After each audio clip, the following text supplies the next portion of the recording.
Good morning, students. This is Twinkle Kumar, your computer teacher.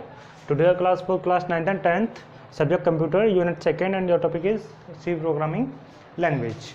C programming language. देखिए students, last classes में हम लोग क्या बेटा लास्ट क्लासेस में हम लोग what is C programming language, यानी कि लैंग्वेज का डेवलपमेंट कैसे हुआ, लैंग्वेज की हमें क्यों ज़रूरत पड़ी, कौन कौन से टाइप्स की लैंग्वेज होती हैं, थोड़ा इस सब चीज़ के बारे में बातचीत की थी हम लोगों ने। और बिल्कुल लास्ट वीडियो में मैंने आपको इंट्रोडक्शन ऑफ सी दिया था। क्या दिया था बेटा? इंट्रोडक्शन ऑफ सी। तो देखिए स्टूडेंट्स, आप बात आती है की पॉइंट्स ऑफ सी लैंग्वेज। कुछ की पॉइंट्स हैं जो इंपॉर्टेंट होते हैं सी लैंग्वेज के हिसाब से। तो कौन कौन से हैं बेटा? The C language is a structure the C language is structure oriented programming language developed by Dennis Ritchie. ठीक है, कौन थे बेटा इनको डेवलप करने वाले? कौन थे? Dennis Ritchie. इसको डेवलप करने वाले कौन थे बेटा? डेनिस एम रिची भी होता है, कहीं डेनिस रिची भी होता है, तो आप इतना याद कर लीजिए, डेनिस रिची काफ़ी है। ठीक है, the C language is belonging to middle level language. क्या बेटा? The C language is belonging to middle level programming language. अब मैं आपका थोड़ा लेवल बता देता हूँ बेटा। देखो, सी लैंग्वेज को 3 लेवल्स में बांटा गया। किस में बेटा? 3 लेवल्स में। एक था लो लेवल, दूसरा था बेटा मिडल लेवल, और तीसरा था बेटा हाई लेवल। क्या था? High level. क्या था तीसरा? High level. तो लो लेवल लैंग्वेज में कौन सी थी बेटा? आपकी असेंबली लैंग्वेज। कौन सी थी बेटा? Assembly language. और इसमें बेटा आपकी सी, सी प्लस प्लस, और इसमें बेटा जावा पाइथन, ऐसी चीज़ें हैं जो आज के टाइम में करंट में चल रही हैं। जावा पाइथन,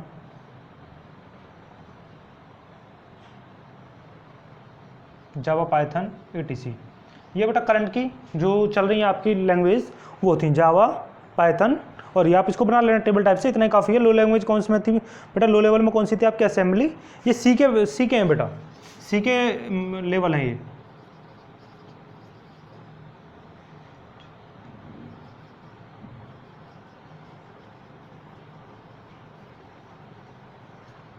सी प्रोग्रामिंग लैंग्वेज बेटा इसके लेवल है ये। असेंबली लो लेवल में था, मिडल में सी और C plus, and high level में बेटा जावा एंड पाइथन। और भी आगे की जो करंट में चल रही हैं वो हैं। The C language is belonging to middle level programming language OS operating system program such as Windows Unix. क्या बेटा?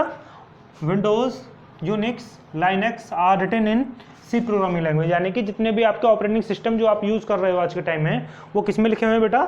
सारे के सारे किस में लिखे हुए हैं? सी लैंग्वेज में, सी प्रोग्रामिंग में।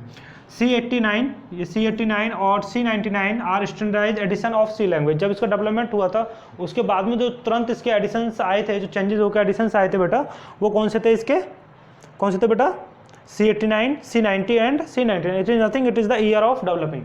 ठीक है, 1989, 1990, 1999। ओके, उसके बाद basically C has been written in assembly language. किस लैंग्वेज में लिखी हुई है बेटा? इसको किस में लिखा है हमने? असेंबली लैंग्वेज में। क्योंकि पहले तो असेंबली लैंग्वेज आई, उसके बाद में इसका डेवलपमेंट हुआ, फिर उसके बाद में बेटा इनका डेवलपमेंट हुआ। ठीक है, तो किस में लिखा हुआ है बेटा? असेंबली लैंग्वेज में। अब इस चीज़ को आप एक बार नोट डाउन करोगे, उसके बाद नेक्स्ट स्लॉट में हम लोग what is compiler, what is interpreter, what is assembler, ये चीज़ें पढ़ेंगे। ठीक है, और उसके बाद में बेटा फिर आपका आता है टेस्टिंग एंड डिबगिंग क्या होता है, लिंकर लोडर वगैरह के बारे में थोड़ा सा बताऊंगा मैं आपको। और उसके बाद सीधा सा हम आपकी सी प्रोग्रामिंग के प्रोग्राम्स पे कूद जाएंगे। ठीक है, यानी कि हमारा लग रहा है 2 या 3 क्लास बाद हम सीधा प्रोग्राम बनाने शुरू कर देंगे बेटा। ठीक है, उसके बाद बेसिक जानकारी देके आपको सीधा प्रोग्राम बनाना शुरू करते हैं। तो थोड़ा सा इसको नोट डाउन कीजिए, आगे बढ़ते हैं।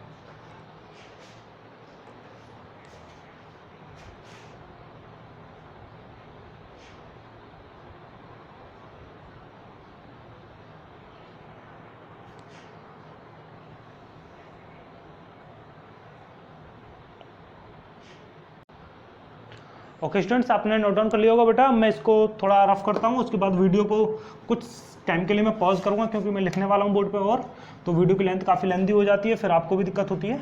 तो इस वजह से पहले मैं नोट डाउन कर लूँगा, उसके लिए वीडियो को पॉज करूँगा बीच में। ठीक है बेटा, चलिए लिखते हैं, 1 मिनट दीजिए, मिलते हैं उसके बाद। तो देखिए फ्रेंड्स, मैंने अगेन ये पूरा नोट डाउन कर दिया है।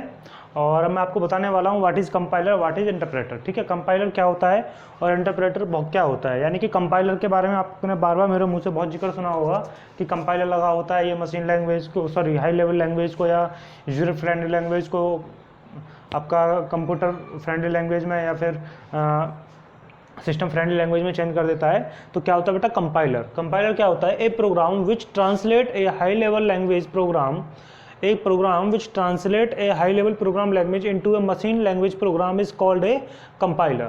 ठीक है, क्या करता है कंपाइलर, जो आपके द्वारा लिखी हुई लैंग्वेज होती है, हाई लेवल लैंग्वेज प्रोग्राम का जो होता है, जो आपने क्या नाम है हाई लेवल प्रोग्राम में कौन से पढ़े हैं आपने बेटा, पाइथन, जावा, ठीक है, फिर उसके बाद मिडिल में लो लेवल और फिर हाई लेवल लैंग्वेज कौन से होते थे आपको पता ही है। ठीक है, बिल्कुल हमने पढ़ा था low level language, machine language, फिर लो लेवल, फिर हाई लेवल, फिर असेंबली लैंग्वेज, ये सब चीज़ें। तो हाई लेवल लैंग्वेज का मतलब क्या होगा, यूजर फ्रेंडली हो गई, जिसमें आप अल्फ़ाबेटिकल स्टेटमेंट्स, ठीक है, ए टू जेड वाले अल्फ़ाबेट्स से स्टेटमेंट्स और न्यूमेरिक कीज़ वगैरह यूज़ कर रहे थे, लेकिन मशीन को तो सिर्फ बाइनरी लैंग्वेज 0 और 1 की फॉर्म समझ में आती है। तो क्या करता है बेटा, वो हाई लेवल लैंग्वेज को, क्या हाई लेवल प्रोग्राम को, हाई लेवल लैंग्वेज प्रोग्राम को किस में चेंज करता है बेटो, इनटू ए मशीन लैंग्वेज प्रोग्राम में कन्वर्ट करता है। इसी को क्या बोलते हैं बेटा हम, कंपाइलर। तो इसकी कुछ मैंने की टर्म्स लिखे हैं। की टर्म्स क्या हैं, it is a system software, क्या बेटा, it is a system software, it converts whole program at a time. देखिए इंटरप्रेटर में और कंपाइलर में there are little bit difference only, और दिस डिफरेंस इज दिस, ये इंपॉर्टेंट है बेटा, बहुत पॉइंट आप ध्यान रखोगे इस चीज़ को। ठीक है, और इसका ये वाला, ठीक है, देखो कैसे इंपॉर्टेंट है, it converts whole program at a time, एक बार में पूरे प्रोग्राम को कन्वर्ट करता है। क्या करता है, एक बार में पूरे प्रोग्राम को कन्वर्ट करता है। Program debugging time will be very slow. Program debugging क्या होती है वो भी हम आगे पढ़ने वाले हैं, बस इतना याद रखिए आप, program debugging time will be very slow, क्योंकि एक साथ बेटा जब ये पूरे प्रोग्राम को कन्वर्ट करता है तो इसकी प्रोसेसिंग डाउन हो जाती है, इसकी वजह से क्या होता है बेटा, ये थोड़ा सा टाइम लगा देता है। But program execution time will be very fast. लेकिन प्रोग्राम कैसे एग्जीक्यूट करेगा बेटा, एक साथ फास्टली एग्जीक्यूट करेगा, क्योंकि वो पूरे प्रोग्राम को एक साथ रीड कर रहा है। क्या कर रहा है बेटा, पूरे प्रोग्राम को एक साथ रीड करता है, तो इस वजह से उसका एग्जीक्यूशन टाइम कैसा होता है बेटा, वेरी फास्ट होता है। हाँ, it takes more memory space. क्या करता है बेटा, ये मेमोरी स्पेस ज़्यादा लेता है। अब बात आती है बेटा इंटरप्रेटर की, किसकी, इंटरप्रेटर। इंटरप्रेटर क्या होता है, an interpreter is a program, an interpreter is a program which translates the statements of a high level language program into machine codes. बिल्कुल दोनों का काम सेम ही होता है, वो भी हाई लेवल लैंग्वेज को किस में चेंज करता है बेटा, किस में चेंज करता है, मशीन कोड में। ये भी पूरे हाई लेवल लैंग्वेज प्रोग्राम को किस में चेंज करता है, ये भी बेटा मशीन कोड में चेंज करता है, मशीन लैंग्वेज में चेंज करता है, बात एक ही है। इट ट्रांसलेट, लेकिन यहाँ देखोगे आप ध्यान से, it translate one statement of program at a time, one statement of a program at a time. ये क्या करता है बेटा, पूरे प्रोग्राम को एक साथ करता है। ये क्या करता है बेटा, पूरे प्रोग्राम को एक साथ रीड करता है, एक साथ चेंज करता है। लेकिन ये क्या करता है बेटा, वन स्टेटमेंट को सिर्फ, क्या करता है, वन स्टेटमेंट को एक टाइम में रीड करता है, उसके बाद उसे एग्जीक्यूट कराता है। तो फिर से देखिए मैंने की पॉइंट्स लिखे हैं यहाँ। It is a system software, जो आपका इंटरप्रेटर है वो भी एक सिस्टम सॉफ्टवेयर है। It converts high level programme into machine language line by line. Line by line का क्या मतलब है और इसका क्या मतलब बेटा, देखिए मान लीजिए सपोज कीजिए मैंने यहाँ छोटा सा मैं एक विंडो बनाता हूँ और मान लीजिए मेरा यहाँ प्रोग्राम लिखा हुआ है, ठीक है, ऐसे करके मैंने कुछ भी अपना प्रोग्राम लिख रखा है, ठीक है, कुछ भी लिख दिया है मैंने ऐसे। तो बेटा जो कंपाइलर होगा आपका, क्या ये कंपाइलर जो होगा ये इस पूरे प्रोग्राम को एक साथ रीड करेगा, यहाँ से इसने कट किया और यहाँ तक पूरा एक साथ। लेकिन ये क्या करेगा बेटा, ये क्या करेगा, इसमें और इसमें अंतर भी बस यही अंतर है कि ये सिर्फ पहले फर्स्ट लाइन को पूरा करेगा, ये पूरी होने के बाद फिर नेक्स्ट लाइन पे जाएगा, फिर नेक्स्ट लाइन पे, फिर नेक्स्ट लाइन पे। बेटा ये एक बार में सिर्फ एक लाइन को करेगा, ये पूरे उसको करेगा एक बार में, ये ऐसा समझ लीजिए आप, ठीक है। बस यही दोनों में अंतर है, बाकी कुछ नहीं है। Program execution time will be very slow. इसमें एग्जीक्यूशन टाइम बेटा फास्ट था, लेकिन यहाँ स्लो हो जाएगा, क्यों, क्योंकि वो 1 by 1, क्या बेटा 1 by 1 पढ़ रहा है। It takes less memory space for storing program instructions. और ये क्या करता है बेटा, स्पेस जो लेता है लेस स्पेस लेता है। लेकिन हमें तो स्पीड से मतलब है कि हमारे पास किसकी स्पीड अच्छी आ रही है। तो स्पीड तो हमारे पास बेटा एक ही चीज़ में अच्छी आ रही थी एग्जीक्यूशन टाइम की, एग्जीक्यूशन की बेटा वो है ये। तो इसी वजह से कंपाइलर को बेस्ट माना जाता है। बेस्ट किसको माना जाता है बेटा, कंपाइलर को, ठीक है। तो बेस्ट किसको माना जाता है बेटा, कंपाइलर को, ठीक है। तो आप इसको एक बार नोट डाउन कीजिए, फिर आगे बढ़ते हैं। कीजिए नोट डाउन।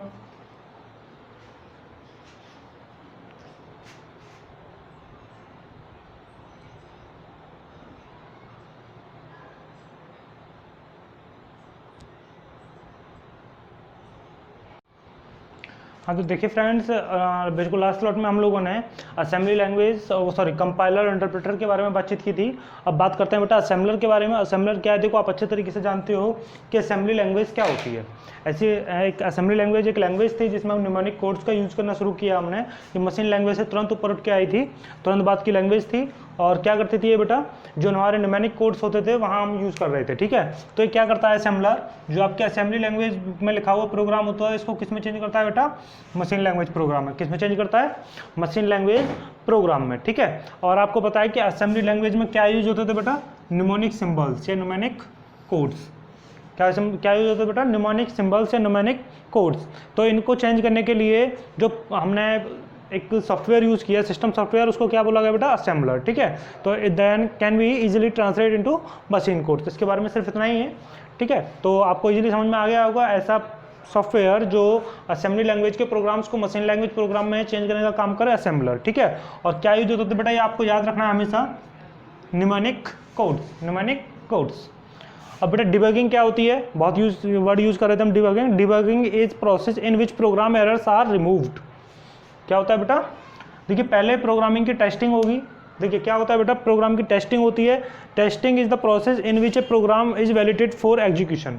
देखिए प्रोग्राम की टेस्टिंग होगी, टेस्टिंग के बाद अगर उसमें एरर आती है तो तुरंत उसको डिबगिंग के लिए भेज देगा। डिबगिंग में ये देखा जाता है कि प्रोग्राम में एरर कहाँ है, प्रोग्राम में एरर कहाँ है, फिर उसको एलिमिनेट यानी रिमूव कर दिया जाता है, ढूंढ के रिमूव कर दिया जाता है। फिर वापस उसको टेस्टिंग के लिए भेजा जाता है। और जहाँ उसकी टेस्टिंग होती है, अगर वो टेस्टिंग बिल्कुल सही है, there are no errors, then program send to execution, then program validate for execution. सीधा उसका एग्जीक्यूशन करा दिया जाता है, आपका प्रोग्राम रन कर जाता है। तो टेस्टिंग एंड डिबगिंग आर विचुअल steps in developing computer program. कहने का मतलब ये स्टेप्स होने ही होने हैं आपके साथ में।